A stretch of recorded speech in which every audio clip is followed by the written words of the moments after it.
আমরা তো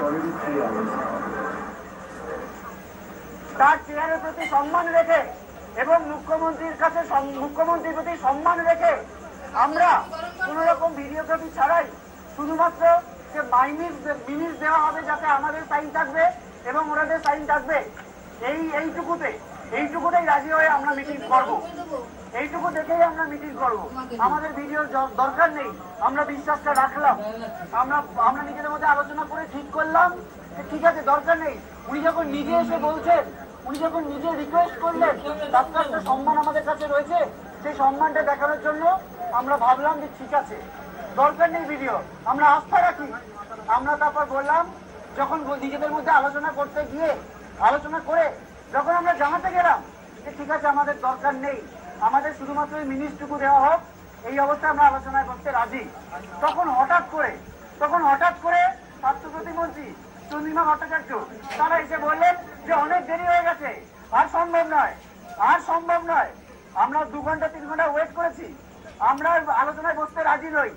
আমরা বললাম তার মানে কি আমরা তো এতটা নামলাম, আমরা তো এতটা সদিচ্ছা, আমাদের 5 দফা ন্যায় বিচারের দাবি,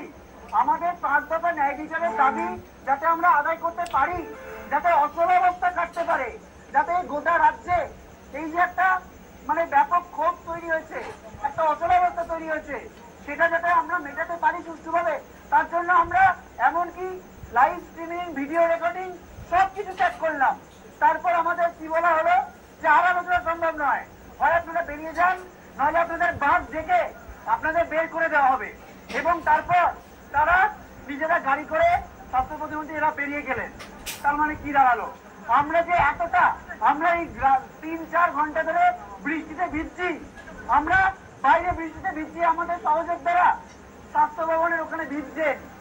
কি বললেন ওনারা যে আমরা 3 ঘন্টা অপেক্ষা করেছি, আমরা 35 দিন অপেক্ষা করেছি, আমরা 35 দিন বিচারহীন অপেক্ষা করছি, আমরা 4 দিন ধরে স্বাস্থ্য ভবনের সামনে বৃষ্টিতে ভিজে অপেক্ষা করছি এবং আমরা আমাদের সমস্ত রকম শর্ত ছেড়ে দিলাম। তারপরে যখন আজকে বলতে গেলাম তখন আমাদের মোটামুটি ঘাট ধাক্কা দেওয়া হলো যে না, আলোচনা সম্ভব নয়। তার মানে কি প্রথম থেকেই এটাই উদ্দেশ্য ছিল, আমরা কি আলোচনা করতেই তো আমরা এসেছিলাম, কিন্তু আমরা প্রথম থেকে স্বচ্ছতার একটা দাবি রাখতে চাইছিলাম। কিন্তু যখন মুখ্যমন্ত্রী নিজে এসে বললেন, আমরা তার উপর আস্থা রাখতে চাইলাম। তিনি যখন অনুরোধ করলেন, আমরা ভাবলাম যে ঠিক আছে, তাকে আর অসম্মান এইভাবে যদি আমরা রিফিউজ করি তাহলে একটা অসম্মান হচ্ছে, আমরা ছেড়ে দিলাম। আমরা কেবলমাত্র শুধুমাত্র মিনিট নেওয়া হবে, তাতে দুপক্ষের সাইন থাকবে, এইটুকু স্বচ্ছতার দাবি মেনেই আমরা আলোচনা করতে গেলাম।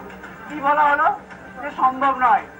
আমাদের জন্য কিছু এই বিচারের রাস্তায় কিছু আশা হলে দেখান, ওনারা এটা শুনবেন না।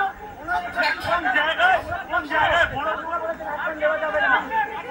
ওনারা বলেন আমাদের উপর ওনারা গাড়ি নিয়ে বেরিয়ে চলে গেলে বললেন বাস থেকে তোমরা নিজেরা চলে যাও, নইলে তোমাদের বাস থেকে দিচ্ছে, তোমরা চলে বেরিয়ে যাও। বললেন